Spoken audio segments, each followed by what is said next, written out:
Herr Dr. Shafti studierte im Iran Ingenieurswesen, um genauer zu sein Industrial Engineering, und promovierte in der schottischen Universität Strathclyde, wo er derzeit auch als Dozent tätig ist.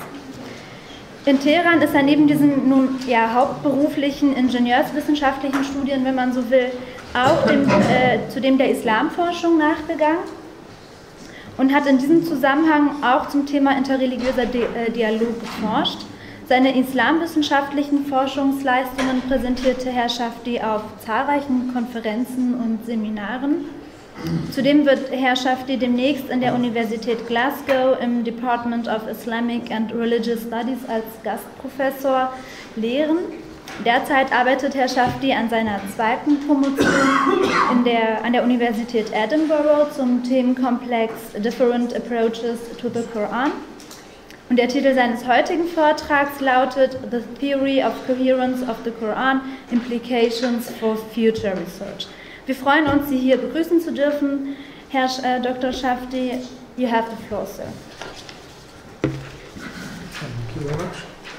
I have 30 minutes from now. Yes, 30 minutes. Okay. Assalamu alaikum. I have no idea what the lady just said about me. If it was anything not very good, I assure you that's not me. It was all great. During yesterday and today, one thing I learned from all these talks is that I need to learn German language. So I'm going to present this research for you, the theory of coherence of the Quran, implications for future research. And this is basically based on the research and studies of a number of scholars that I'm studying their work, originated from India and Pakistan, and I'm going to introduce them to you. And I will end this talk with some suggestions for further research. Some of them relates to the work that I'm already thinking about it and trying to develop some research proposal on it. So to start with, these are actually these scholars whose work I'm trying to present to you. The whole thing originated from that gentleman at the top, Hamiduddin Farahi, who is basically an expert in Arabic language, and also, as we read about him, he was very fluent in English, in Persian, and of course in Indian language. His fluency in Arabic, and in particular his expertise in the Ash'ar al-Jahiliyyah, the poems of the time of ignorance for Arabs, was quite famous, and he has written a lot about it in Arabic and also in I think it's all in Arabic. Some of it is in Persian as well. His student was Amin Ahsan Islahi, who almost at the same time that Allama Tabatabai from Iran wrote the book Al-Mizan, Tafsir of the Quran, he wrote Tadabbur al-Quran, which is again Tafsir of the Quran, something like 9 volumes. And it is very interesting that although these two scholars never met, as far as I know, some of the findings that they have, I'm talking about non-sectarian findings, of course, some of the findings they have, some of the views they have about the meaning of some of the verses are actually very similar. And I think one of the reasons is that their approach was quite close to each other. And then, after he passed away in 1997, one of his students, whose name is Javed Ahmed Mahmoudi, he started doing the rest of the work and research. He's obviously originally from Pakistan. At the moment, he's in Malaysia because of the problems that he faced in Pakistan. So these are the scholars whose work I'm trying to introduce to you. Are they Sunni scholars? Well, I mean, if you ask them, are you Sunni or are you Shia, they just say we're Muslims. But I think it is fair to say they are coming from the background of Sunni scholarship. Because you say they have problems in Pakistan. To have problems as a Sunni Muslim is incredible. Yeah. I mean, the problems were threats and things from Taliban and things like that. As you know, being Shia or Sunni or whatever, you can still get those threats. Now, obviously, there are lots into this. Okay, the mechanism, the things they believe, the source of understanding Islam that they are thinking about. These are, some of them are slightly different or sometimes quite different from what traditional Sunni or traditional Shia schools of thought are believing. I'm not going to cover all of that. I can cover all of that in this time. Maybe during the question and answer, if you want, I can refer to some of them. But one aspect of the work that I'm trying to talk about today is this, the coherence of the Quran. So this is just one aspect of the work. And the way I'm trying to present this to you, because it's something that can be easily misunderstood. It's something that needs a good bit of discussion. So I'm trying to make it as much as I can clear by categorizing it into three categories of theme, structure, and format of the Quran as they present it. So I start with theme of the Quran as seen by these scholars. Theme of the Quran, according to the Farahi scholars, is warning. In Arabic we call it inzar. Of course, this is nothing new. I think many people or many other scholars may have almost the same view. That's not nothing new, we all know. The Quran introduced itself as a book that warns. It says to the Prophet that you have been sent to warn people. إِنَّمَا أَنْتَ مُنْذِرٌ لِتُنْذِرَ أُمَّ الْقُرَى وَمَنْ حَوْلَهَا. However, the way that these people take this concept is interesting, and it has implications in understanding the Quran. So the way they think about this, the way they introduce this, is this. I'll give you an example, for instance. So the people of Noah, Hazrat Nuh alayhi salam. So they say, okay, what happens is that when God sends messengers, that messenger is witness to the nation to whom he has been sent. Witness to the truth. And what the messenger does is that he talks and he warns and he preaches the message to that nation to the extent that truth becomes absolutely crystal clear for that nation. So at that point, everything will be black or white. There's nothing in between. At that point, because truth has become crystal clear, those who do not accept that truth are not accepting it due to arrogance. In a way, they know it is the truth, but it's just their own personal arrogance that does not allow them to follow that truth. So basically what they say is that these messengers do warnings, they bring evidences for their warning, and they do itmam al-hujjah, which in English I would say completing the reasoning, clarifying the reason, so that after that nobody can argue, look, I'm not sure about this, I need to know more about this.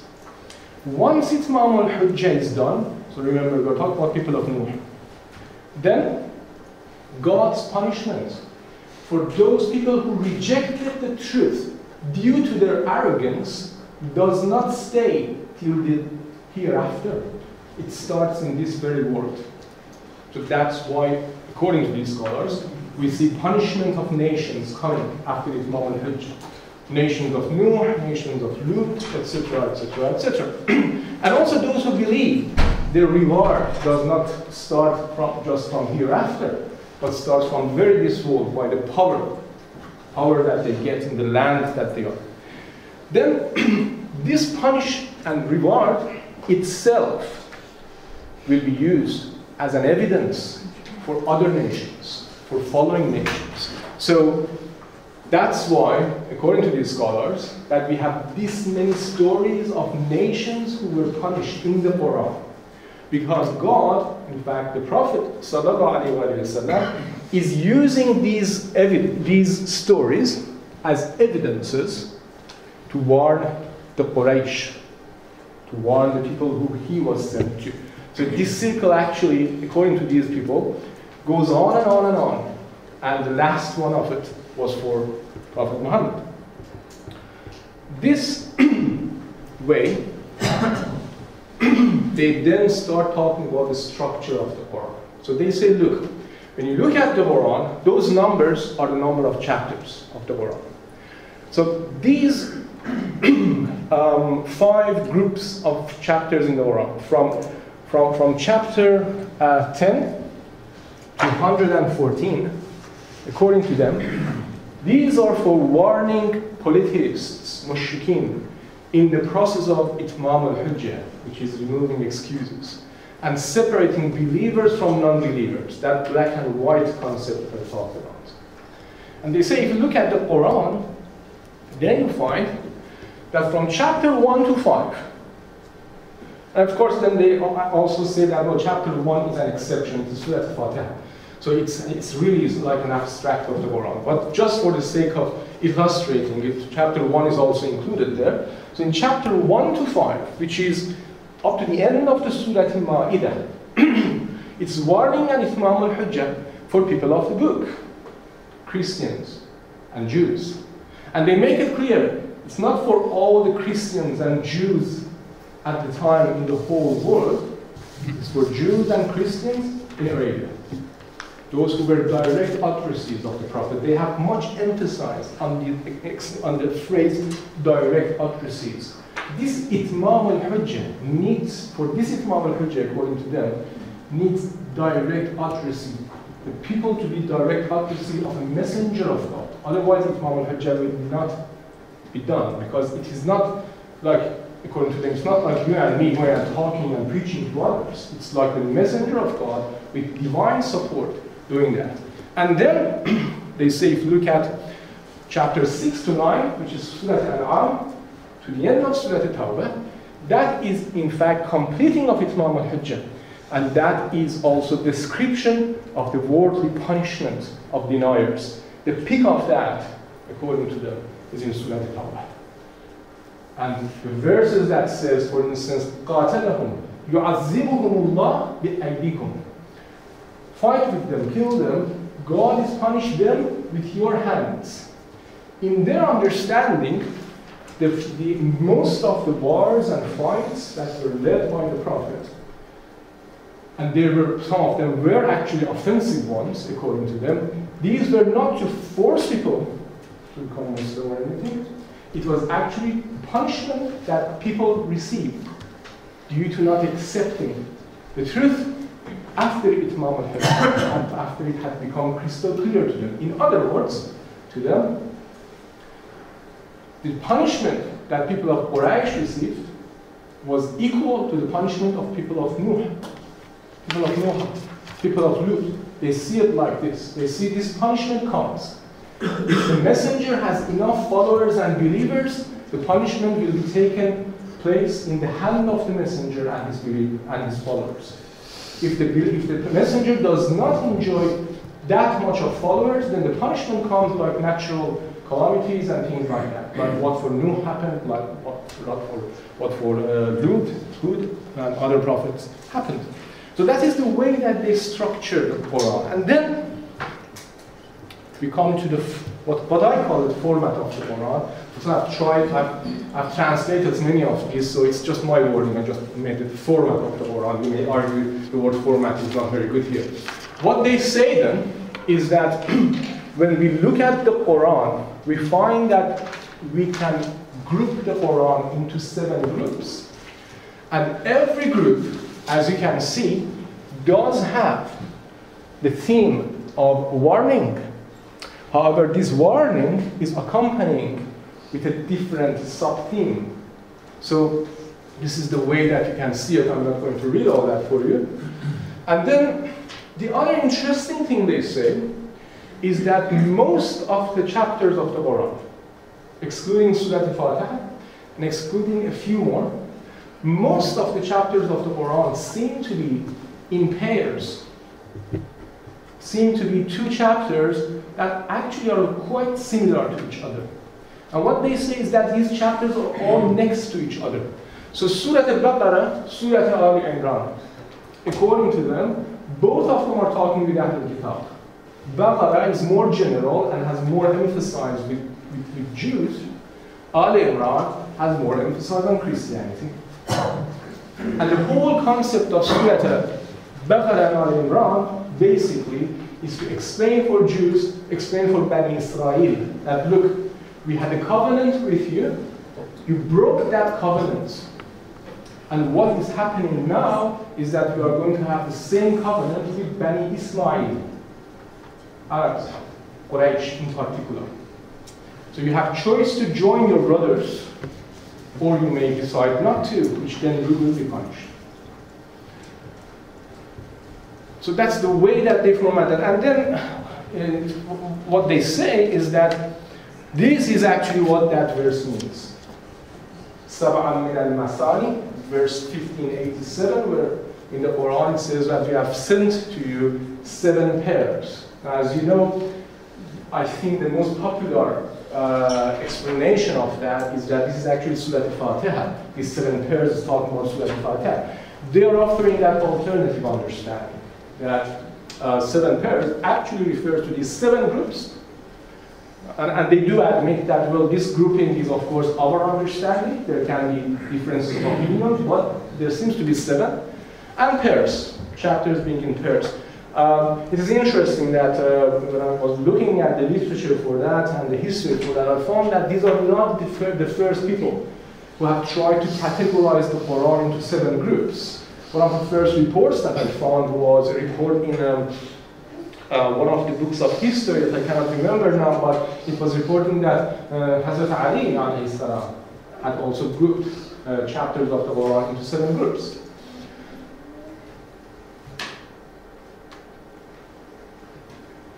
Okay? So let me talk about some of the results of what they have done. All this, of course, is theory, and you may wonder, well, okay, so what? I mean, what am I going to get from this? Well,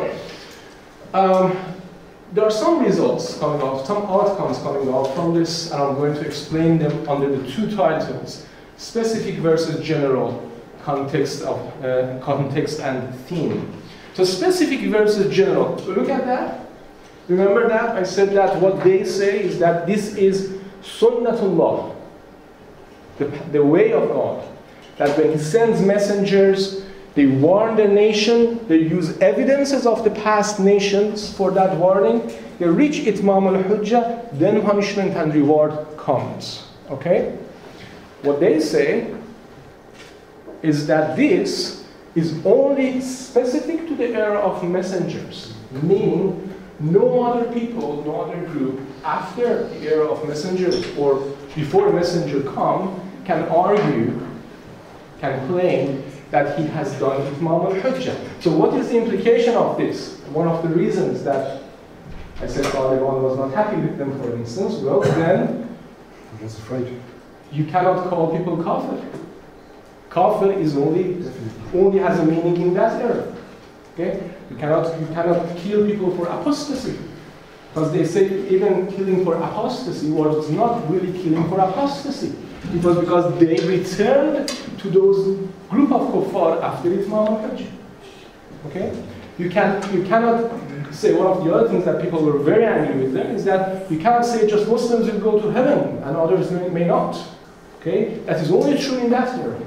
Because they rejected the truth although they knew it was the truth. At our time, we don't know. So it has lots of implications in that way. That is the specific versus general aspect of that.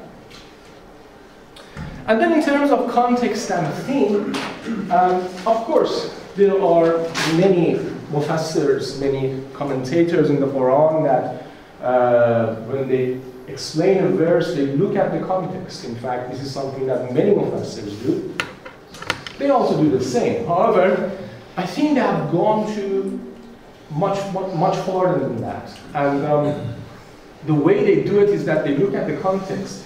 They look at the theme that they believe that chapter has. And then they explain the verse that way. Look at this verse, for instance. Verse 106, Surah Al-Baqarah. مَا نَنْسَخْ مِنْ آيَةٍ أَوْ نُنْسِهَا نَأْتِ بِخَيْرٍ مِنْهَا أَوْ مِثْلِهَا.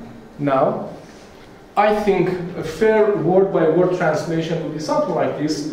None of the signs do we abrogate or cause to be forgotten, but we substitute something better or similar.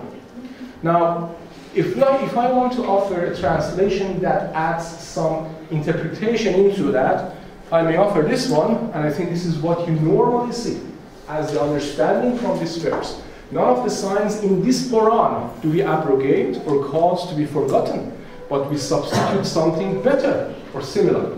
In fact, this is one of the verses that both Shia and Sunni scholars are using to explain and to argue for the concept of naskh in the Quran. But what these people do, they do consider this is in Surah Al-Baqarah. They do consider the theme of the Surah Al-Baqarah to be warning Jews. They look at the verses before that is actually talking about some of the stories of Torah, and therefore they offer this explanation. None of the signs in Torah do we abrogate or cause to be forgotten, but we substitute something better or similar in this Quran. Because it is talking in the verses before, according to them, that you people, meaning Jews in Arabia, you are worrying about this new thing that is coming. You are saying what is happening. You are saying what we have is the best. You are saying this man is changing what we have. Look. So this is one of the examples of using it in terms of result and context and theme. Well, I was told by Dr. Usmani, or my friend Mahdi, that the idea is to talk about future research. So I thought ending this with this. So research agents, first of all, obviously verification. Well, these people are very fond of what they are doing. I would say what they have written is rational, but I wouldn't say it is academic.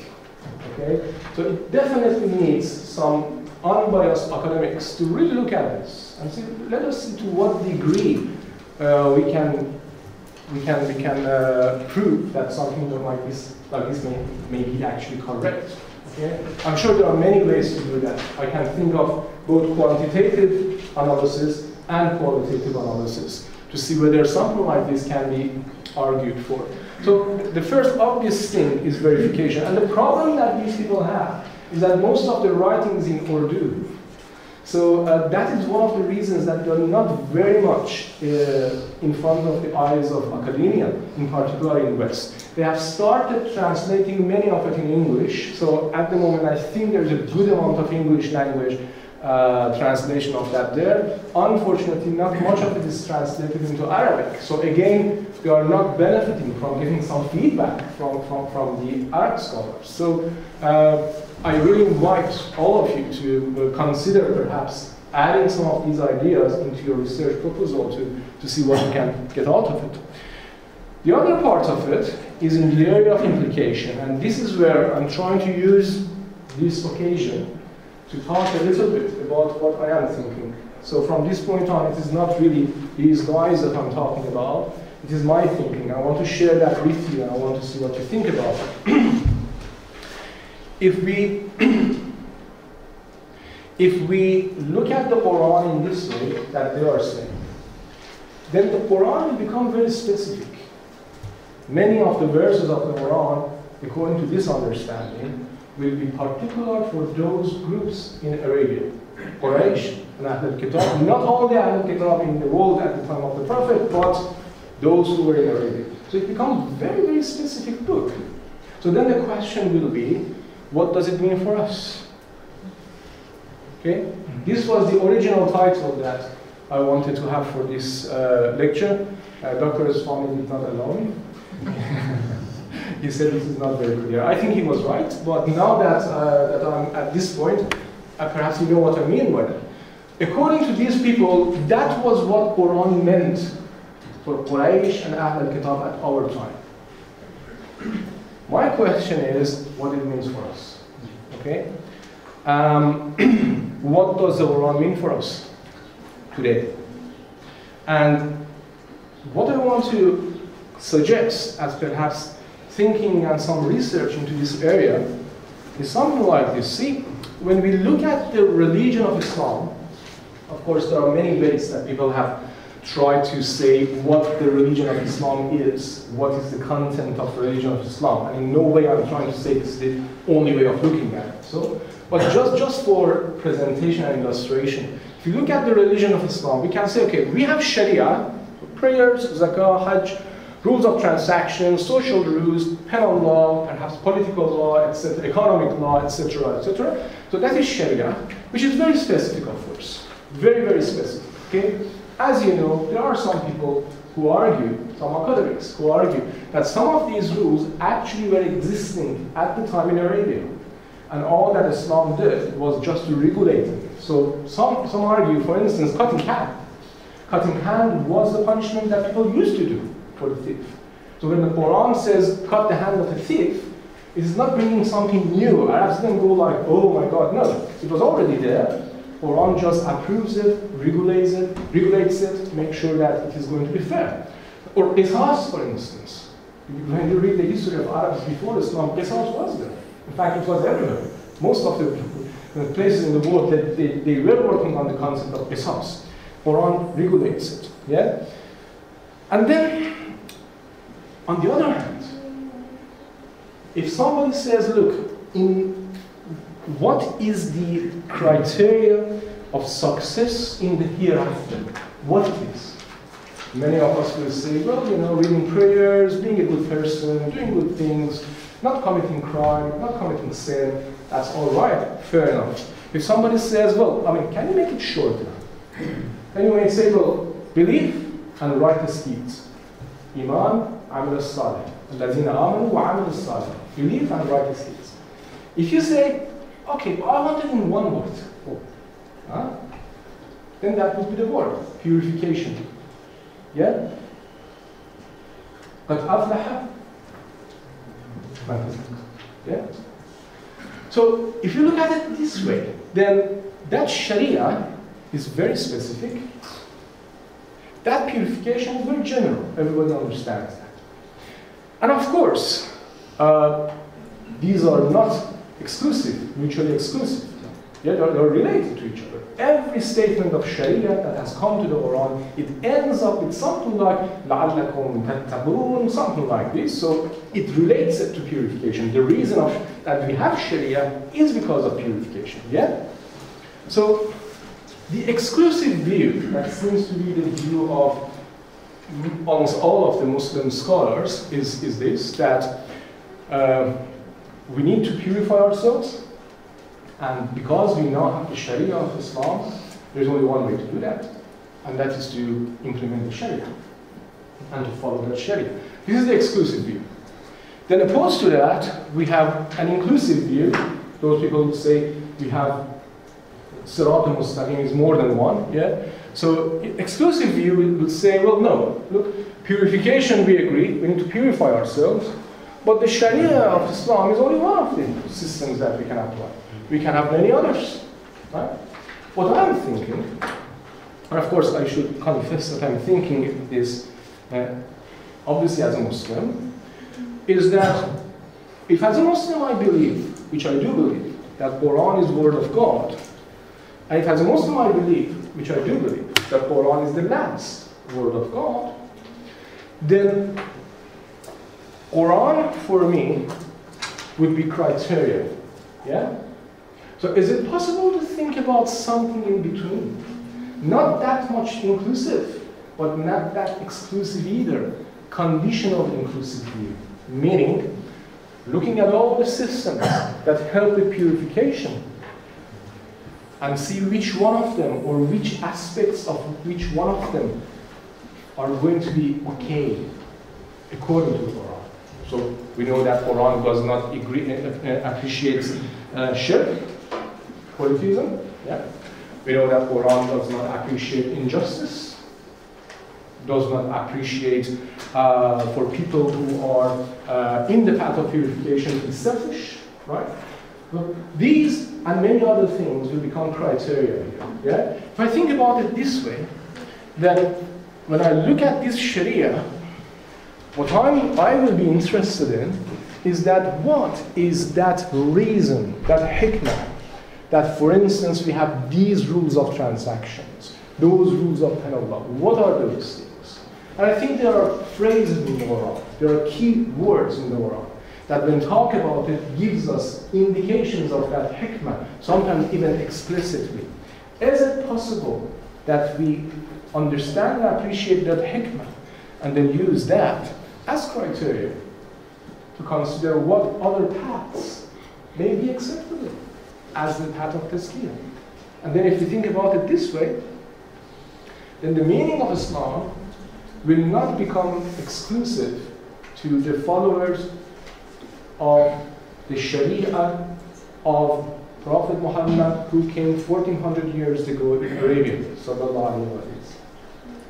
Then the definition of Islam will become what the Quran has made it itself, which is anyone who surrenders himself to God.